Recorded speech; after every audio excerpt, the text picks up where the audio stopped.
Welcome back to What the Tech. My name is Adam Lobo. This is episode 19. And you are? I am Vernon. Great to be back, as usual. It's been a very long day, so that's why I started off saying episode 19 says What the Tech and introduce myself and yourself. But thank you so much for coming back. No problem. Povan had Always to a wait pleasure. for us for 1 hour before we can start the whole podcast.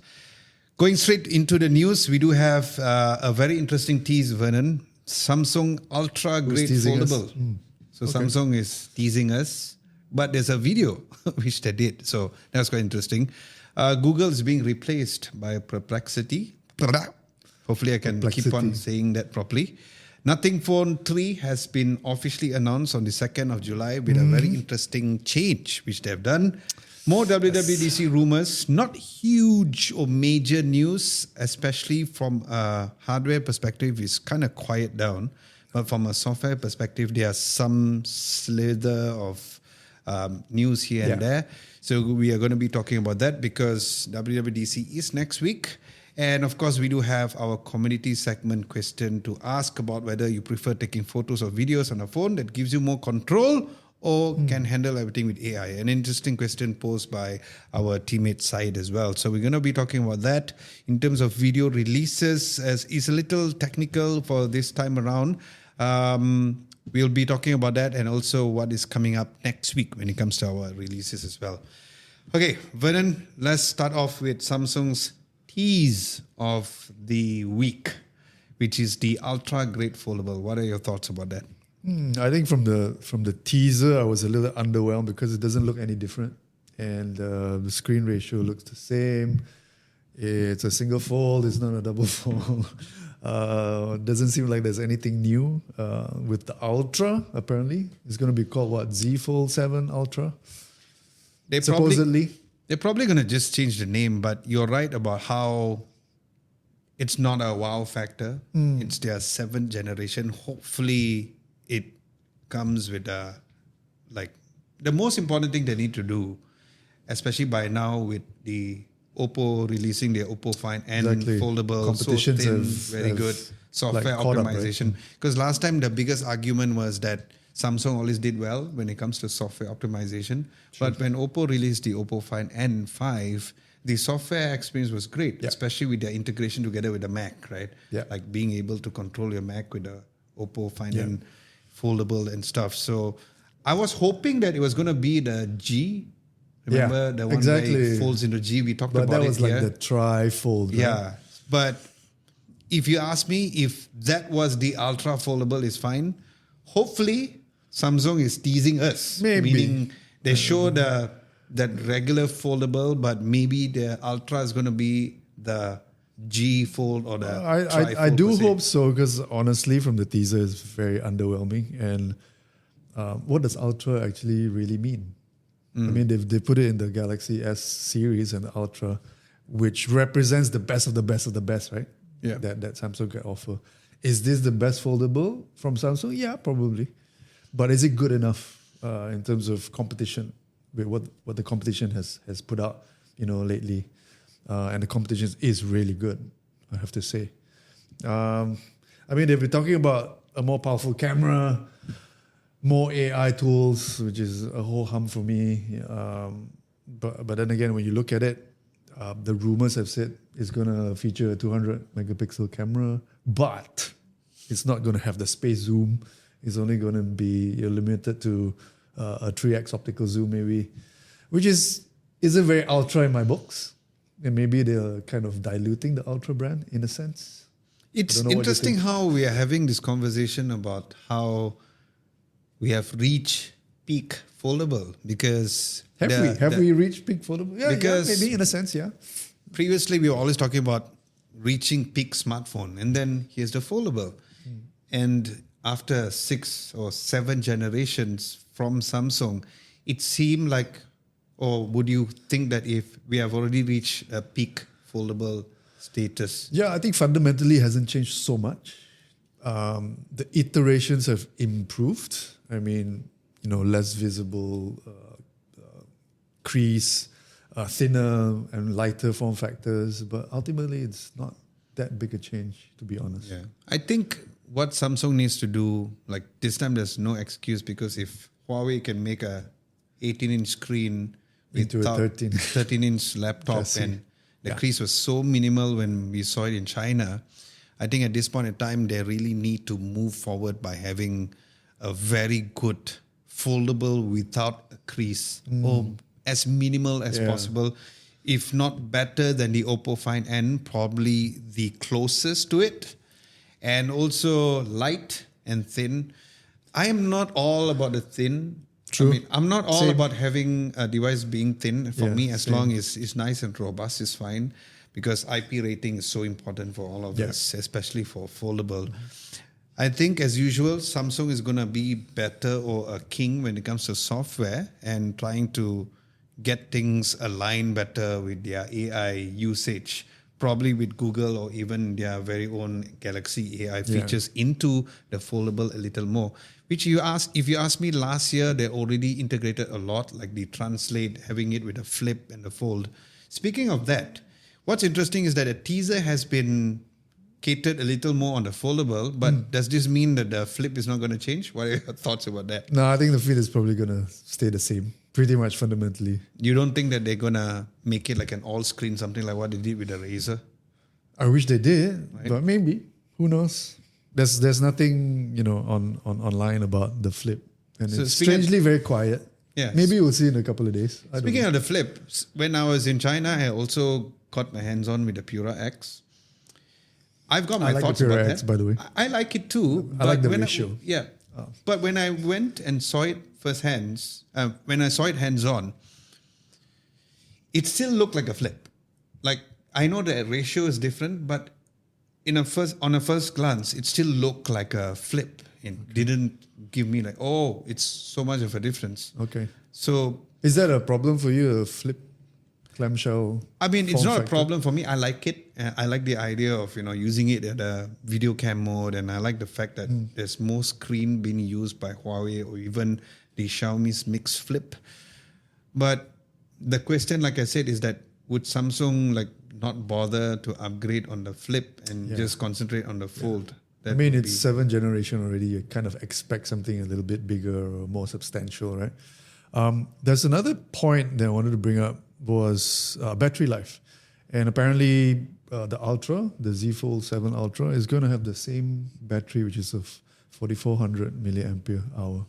Why not silicon carbon? I Yeah, would I'm ask, I'm right? very I'm very surprised. curious, Yeah, I'm also very curious on why Samsung has not adapted or adopted the silicon carbon battery, because almost every other smartphone companies are doing it. Yeah. Except And especially for, on an Ultra, it's Yeah. supposed to have an Ultra But experience. why do you think? Is it because it's like an iPhone story whereby it's because there's a lot of people manufacturing it, the demand is higher, hence why they didn't want to put in the silicon carbon battery? I don't get it. What are your I thoughts don't know, about but that? I mean, to be honest, when you develop a phone, it's like 2-3, maybe 2-3 generations in front, right? So they could have been developing this already 2-3 years before this. So maybe the technology hasn't caught up then. But then again, that's no excuse. Other manufacturers have integrated silicon carbon batteries into their phones. So based on the rumors, they are still not using the silicon carbon Based on- battery yeah. on the, Maybe they'll surprise us. I don't know. hopefully. Hopefully. It's like how they gave us a surprise for the very first fold. Because when they released the very first fold, you would think that, is this going to be a concept and they're not going to have it for sale? But eventually they said it's available for sale. Not the best foldable in the world, but they were the first. But probably we get better news in terms of the foldable, because as much as we reach peak smartphone, it seems like we have already reached peak foldables. So that was a very interesting teaser, which is available on Samsung's newsroom. That's how we got the exact. It's not like leaks or anything. It's literally shown by them as well. The second news is about a potential problem for Google. So let's talk about that. It depends. It depends on your perspective, whether it's good or bad. Okay. Because, as you know, Google has this antitrust trial with the US. Yeah. And it's about monopoly, and it's about pre-installing Google, or at least having Google search as the pre-installed search engine on all the phones. Same with Apple, right? Apple pays Google billions every year to have it as a default search engine in the phones and all the devices. So it could be a good thing for Google Okay. that Samsung is kind of considering moving to Perplexity, which is really an AI deep research tool.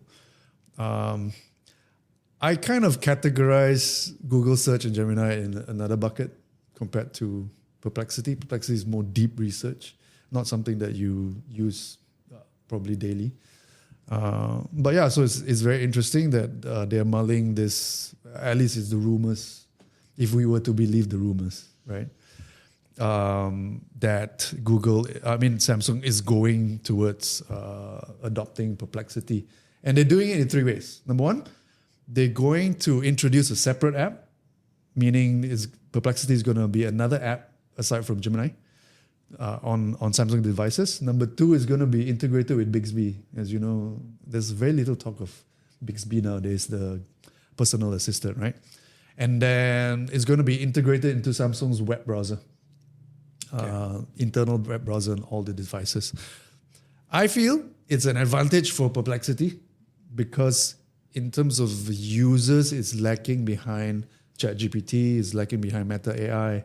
ChatGPT does about 500 million kind of users monthly, and Meta AI has like 1 billion. Perplexity is kind of lagging behind.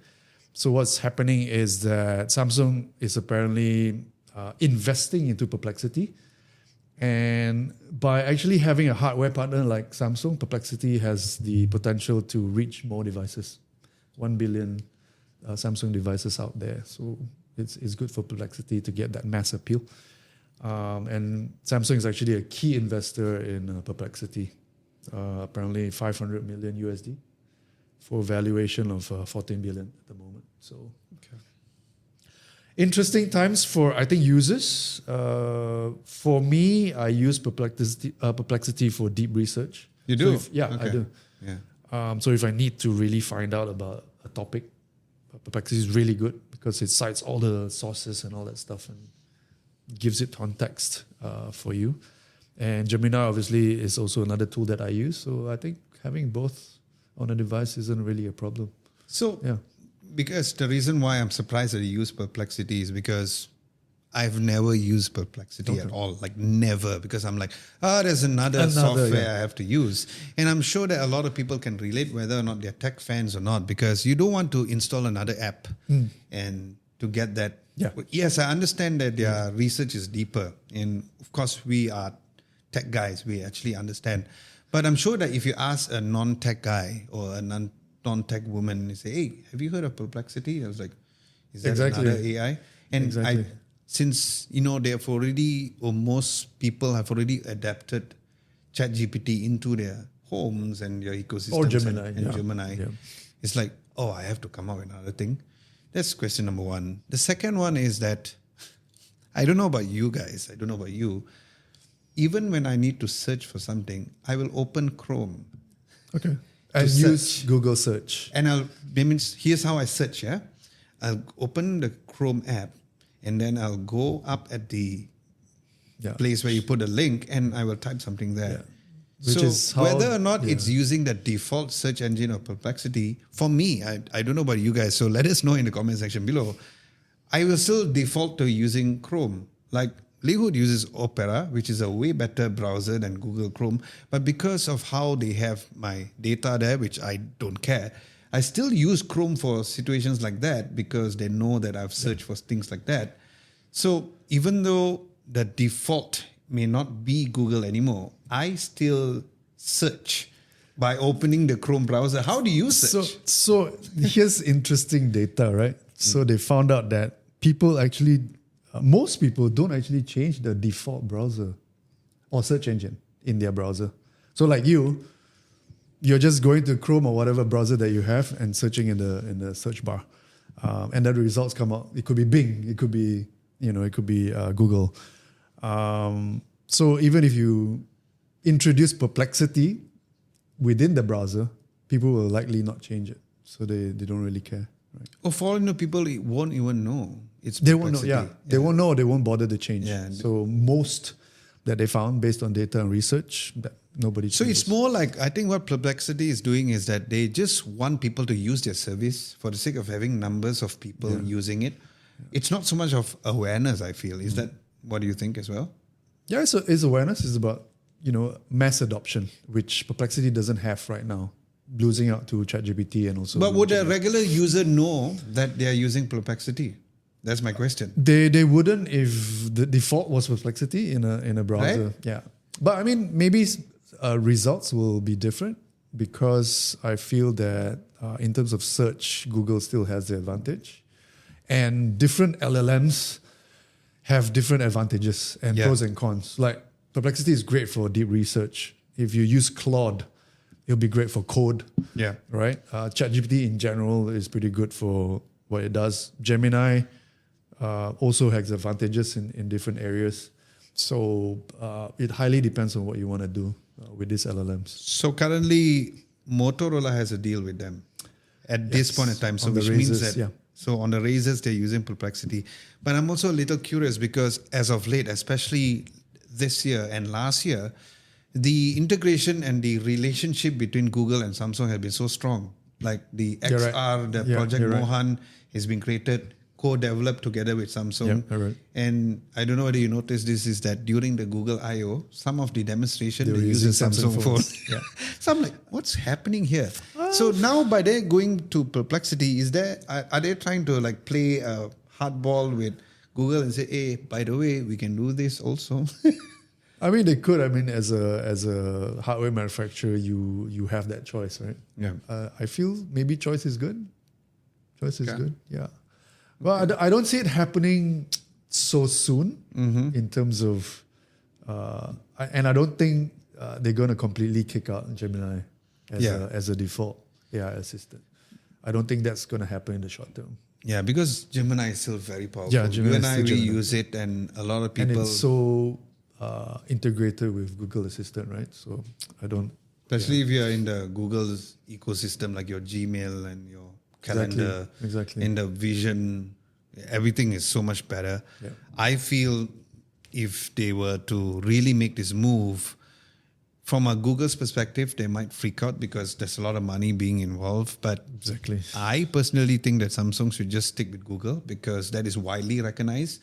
And in the US, for example, majority of people using an Android phone is still not Pixel users. They still use Samsung because of their track record of being a hardware company for the longest time. So if I was in Samsung's position, I was just saying, you know what? Probably not. But again, these are just rumors that we have over here. The next news that we're going to be talking about is the fact that the Nothing Phone 3, finally, because remember how we had this discussion about how instead of releasing the 3, they released the 3A first. It's like, what happened to the 3? Probably because of this new change, that's the reason why they have delayed their launch. The biggest thing is that they are teasing, not confirmed, that it is teasing to remove the glyph interface to change it to Well, the teaser is quite revealing, right? Yeah, they're shutting down the glyph. Yeah, so what are your thoughts about the glyph interface first and foremost? I mean, it was a good gimmick, to be honest. I thought it was interesting when it was first introduced. In terms of actual real use, I didn't think it was very functional. But I mean, people loved it. And I think it was one of the reasons to love the Nothing phone and the Nothing brand. They're doing something different. But now that they're completely removing it, I'm not so sure about what I think about that.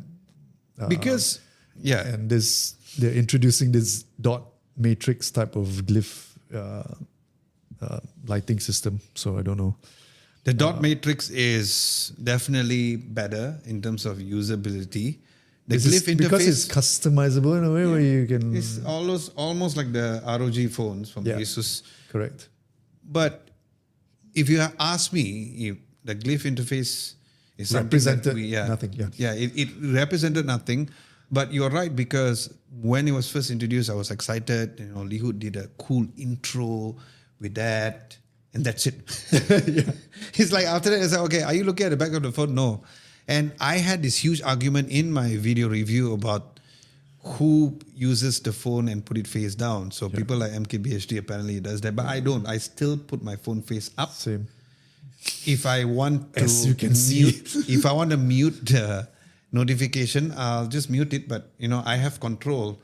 So And also the likelihood of people using it with a case. And I am one who uses phones with a case because I'm so paranoid at scratches and stuff.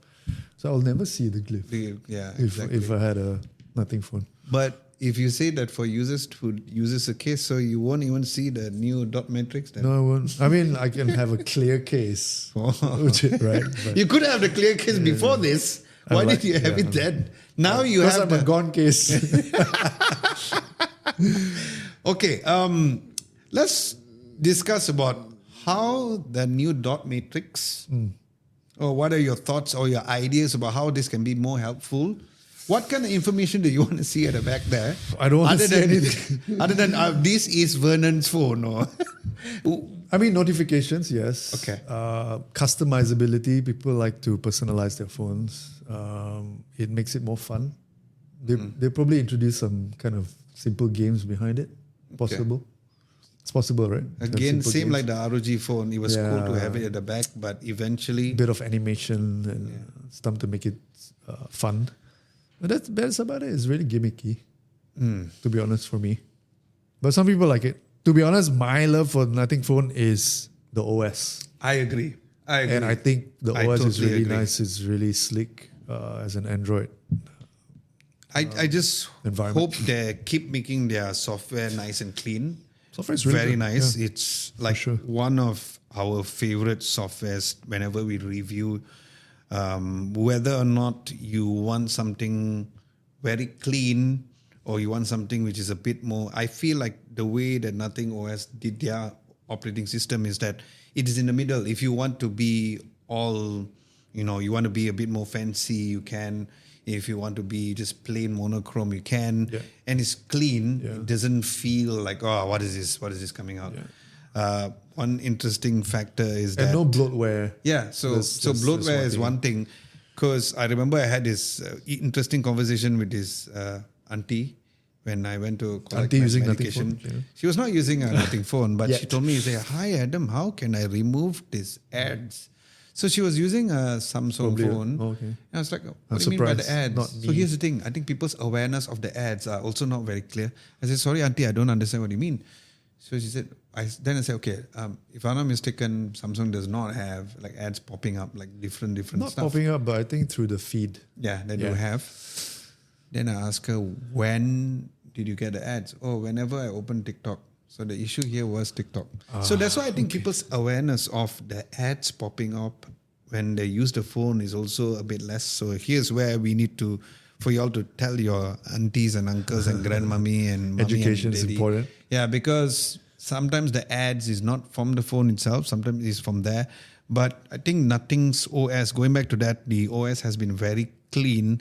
It is looking to be released on the 2nd of July, which is Malaysian time, which is 1st of July. 1st of July is very soon. Yeah, which is, close eyes, open eyes, okay. Of course, I think one of the main things they're going to be doing is going to be changing their camera system. Definitely it's not going to be a 2-camera system anymore. Since the Nothing phone It's going to be more pro. It's going to be more pro, yeah. I hope that they make this device like a proper flagship. I don't care about the price, to be honest, because I feel like... What's interesting is CEO Carl Pei was teasing that it's going to be more expensive, right? I don't mind. Yeah. I don't mind it being expensive as long as you provide the best. Yeah. Try not to compromise on certain things. And then you say like, oh, it was hard. We don't care whether or not it's hard. You just give us the best phone and you want to charge accordingly, people eventually buy it. Same like the Samsung Galaxy S25 Edge, right? Yeah. Eventually still a lot of people went out there and buy it. So far, we never... Have you seen any in-depth review of the... No. Yeah, so far nobody has done an in-depth review to let us know whether or not the battery lasts. I think MKBHD has done a review, but in terms of battery life per se, I don't... No, he did like a first impressions kind of thing, but he didn't really use it daily. So there was a bunch of videos. I don't know whether it's an embargo thing, but I never seen anyone like talk about... Embargo? Yeah. So like Becca Versace, Yeah. formerly from The Verge, she did a camera review on the Edge. She does 1,000 pictures. Yeah, the kind of 1,000 thing. pictures. I like that. Yeah, I like that but too. not really talking into the battery as much. We want to know what's the screen on Becca time. doesn't they can really get. do spec stuff. Yeah. She's always been the kind of very person lifestyle-y, yeah. very lifestyle, and Yeah. her reviews are always amazing. Yeah. So that is what we know as of now. Of course, we'll be getting more leaks towards the I think next several one weeks. problem with Nothing was always distribution in the US, right? Even with the Nothing Phone 2, it Yeah. was only the Nothing Phone 2 was available in the US. The rest were kind of sold through retail channels or beta channels. Yeah, I think that's something they need to solve with the Nothing Phone 3. yeah. But apparently, it is going to make its way to the US this time, Okay. which is, irrelevant to us. We just want to know whether it's coming to Malaysia. It will come to Malaysia, but just don't do a CMF phone and just release something and then you don't release it in Malaysia. That was super annoying. Like until now, No I'm accessories. not happy about that. But Nothing doesn't have like some funky accessories, so I think that should be Yeah. something that we are not worried about. But hopefully, that is something. But before we close this particular topic, there also might be a rumor that the headphones Oh, yes. might be also released at Finally. the same time with the Nothing Phone 3. Yeah. I think it's interesting that Nothing is going into the audio market because, as Kalpe has mentioned in one of his plenty of YouTube videos, I feel like if Nothing does not have, or the company goes bankrupt or whatever, Kalpe should be a YouTuber. He's a very good. He's a very good. I was never a fan in the early days, but he's kind of grown on me. Yeah. He's pretty spot on in terms of doing the review. Yeah, reviews he's and quite stuff. good on his reviews. He's very So- savvy. He's very marketable. Yeah. He knows So his stuff. One of his videos, I remember he was mentioning about the team who's working on audio because he was doing the reviews of other people reviewing the product. And Review of the reviewer. yeah.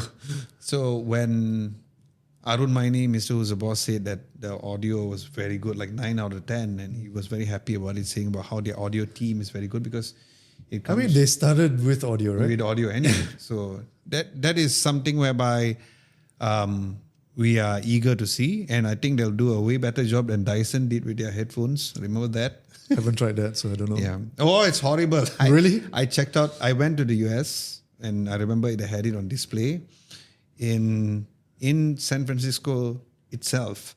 So there was a store. I heard it, and I was like, and the guy was so proud about it. The Is it audio good? was Is it bad? good? Audio is horrendous. What about ANC? I always imagine No, with it Dyson. sounds very Sounds like plasticky. a vacuum. It sounds very plasticky. I mean, Dyson's technology is great, but we all know what direction they're going through right now with the whole beauty, and now they have the thinnest vacuum and stuff. But I feel like Dyson's lost it. So that is Nothing Phone. Hopefully, we get more rumors coming soon for this 2nd July release. And the final news, of course, since what's exciting next week is WWDC. WWDC has always been known to have a lot of software features, but they occasionally, or most recently, always release some sort of a hardware. Most of the time it has been updates. So let's start off with the software. So apparently we do have almost confirmation with the fact that it's going to be following the year. Year-based, yeah. So it's not going to be following the number system. So everybody knows that if it's 26, it is year 2025 to 26, something like football leagues. So what is the new Mac called? Or rumored to be called? Traditionally, Mac OS always had a code name, right? So Yeah. we know the code name now is Tahoe for Lake Tahoe. And it's going to be a major UI overhaul that we talked about previously.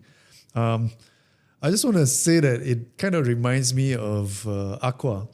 Remember Aqua, where the design interface for Mac OS 10? This was 25 years ago. Mac OS 10 had Aqua, and they always marketed it as a lickable buttons, and buttons that were translucent and very edible. By the way, guys, Vernon is 100 years old. So 25 years ago. I was He's like telling- Captain America. I was just telling Adam earlier when I remember the time where Mac OS 10 was released. I was in London at that time, and I was queuing up to buy the software. at a retail In Apple London? retail. You In were in London. London? macOS 10 was released. I was number 25 in the queue. I had this ticket. And I was like, there were people outside who were curious and what's this queue about? And they approached me and asked me, and I said, I'm lining up for software. And they said, what? What were you doing I in thought London? Or it was like a new 25 club. years? And I said, no, it's not a new club. We're just lining up for software. Sorry, we're geeks. What were you doing in London 25 years ago? I was working in London for a couple of years, so I was based there. So I was at the retail store. I got to bring that retail box home. Those days we had retail boxes. If only you still had it. I still have it. Oh my God, I want to see I it. still have a couple of the retail boxes at home. Wow. I should bring it the next time. Yeah.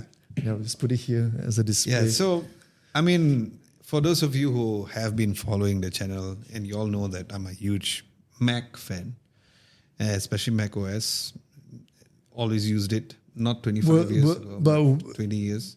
Did you use macOS pre OS 10? Did Yeah. you OS 9, OS 8? Yeah.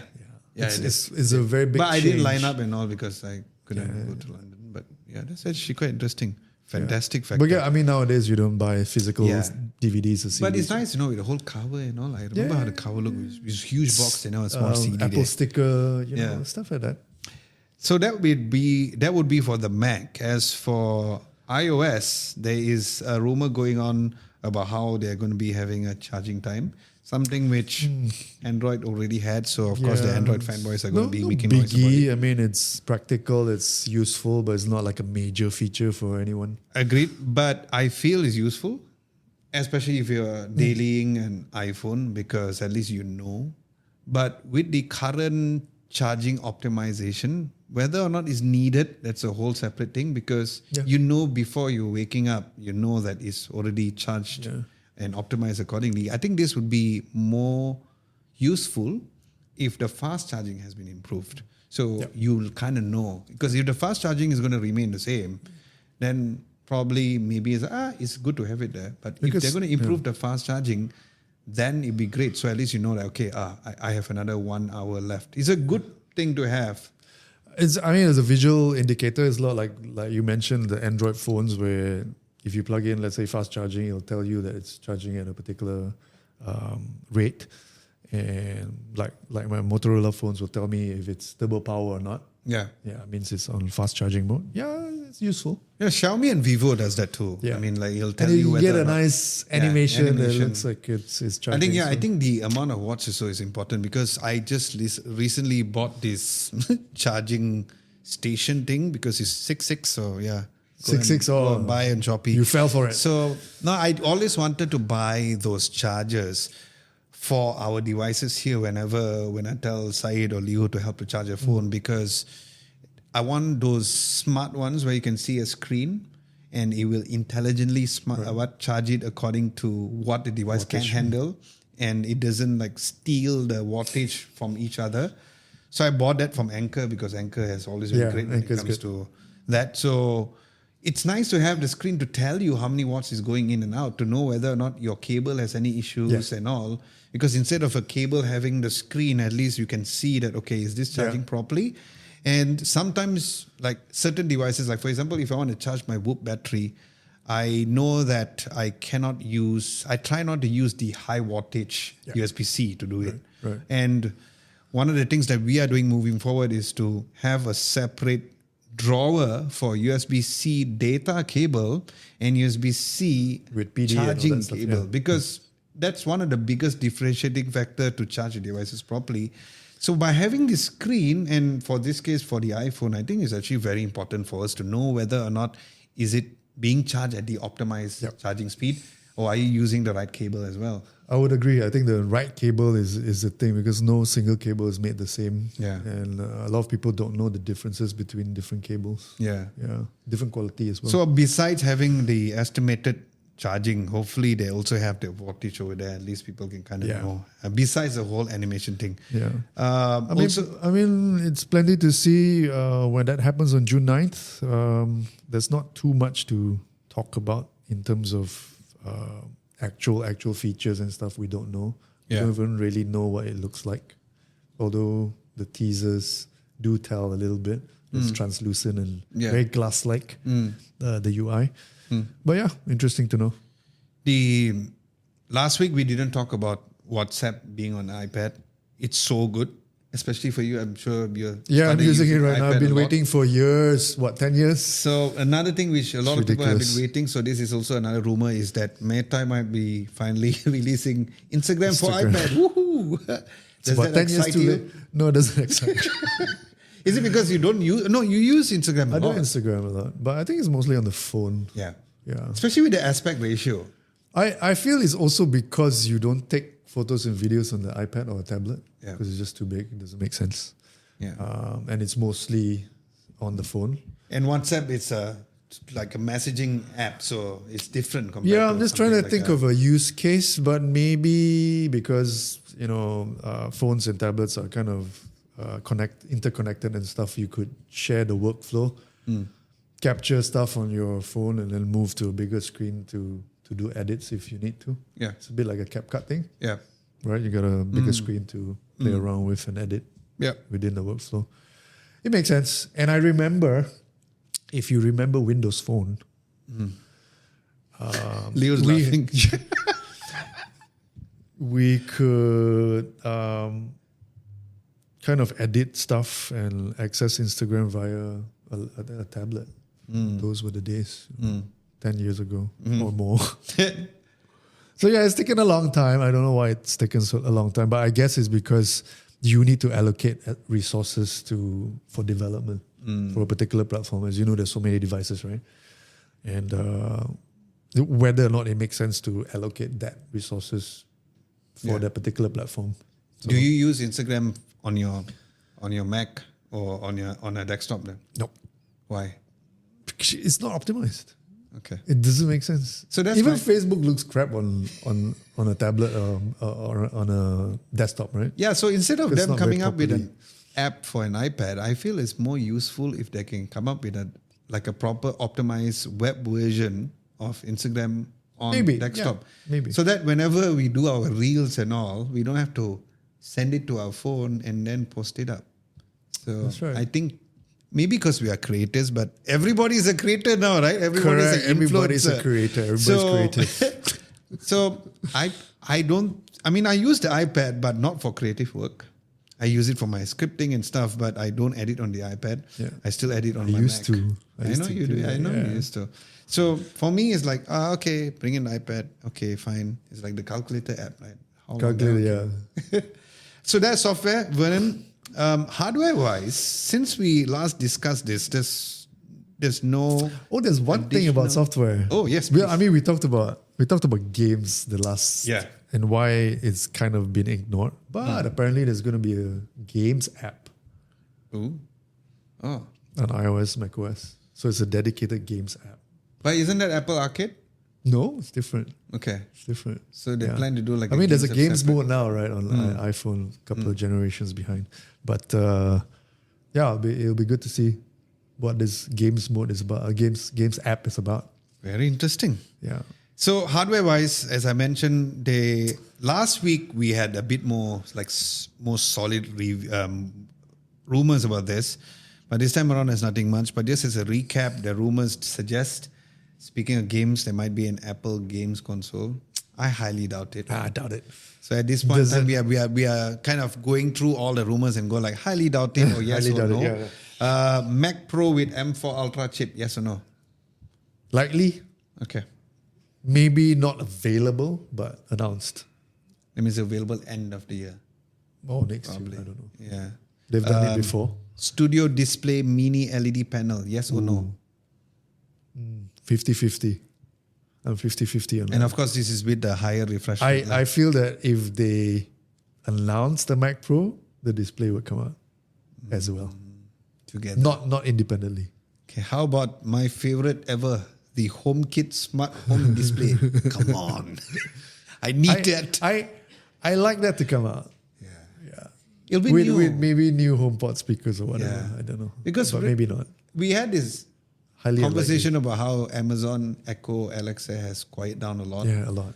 So it'll be nice that if Apple did come up with this HomeKit smart home display, If it's not WWDC, it can be later of the year. I don't mind as long as just release it because I need But that. it does make sense to announce it during Dub because it's a developers conference, right? Oh, there was again. I know we are all over the place on this. The Apple CarPlay. So you saw the Aston Martin one. Amazing. I love the Ultra. Yeah, CarPlay Ultra. So there were people talking about how now I need to own an Aston Martin. Actually, it's not. No, Just so you guys know that it was featured in the Aston Martin, but it is rumored. And it was announced actually 2 years ago. I was at WWDC during the time. And when they announced a new CarPlay, being able to have it on separate screens and stuff. So hopefully right now it is going to be available for every Apple CarPlay users. Oh, that'll be amazing. Yeah, that's nice. But apparently there's a whole long list of car manufacturers who rejected Apple's offer to integrate CarPlay Ultra. Why? I don't know. Oh. I saw BMW, Buick, Audi, blah, blah, blah. There's a Probably long list. because they are Because more it takes, eager to do their own stuff. yeah, it kind of takes over your entire interface. So maybe that's why. I don't know. Sure. Could it be a safety feature though? Because if it takes over your whole entire interface, then maybe like the cars who have rejected be like, oh, those are the things. Either that or maybe they just want people to adapt better to the car's own interface. Yeah. So that it's every more like car's a user experience and probably a branding perspective kind of thing. But for a person who uses or do not use Apple CarPlay, for example, do you think that this matters when someone buys a car? Yes, it does. Yeah. I have a lot of friends. I mean, when you consider a car, when it doesn't have Apple CarPlay, it's kind of like a Same. I had to pay breaker. 1,600 ringgit. Yeah, it's a for it. deal breaker. Now it's free. Bloody hell. When I bought my car, I had to pay 1,600 ringgit for it. I think the baseline is give me Apple CarPlay or Android Auto Yeah. or nothing. Nothing OS.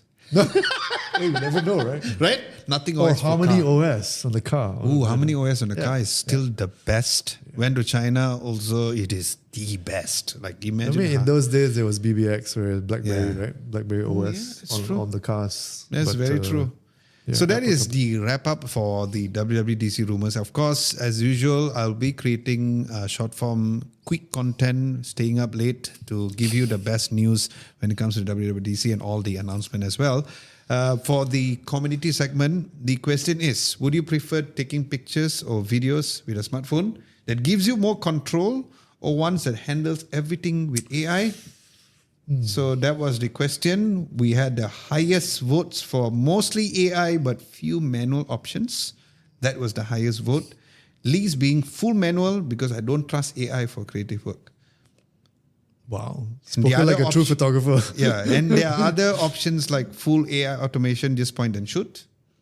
23%, which is the second highest, and 19%, which is the third place, mostly manual because they like to tweak the settings. So that is what you guys say, but let's find out what Vernon says about that. I'm okay with AI.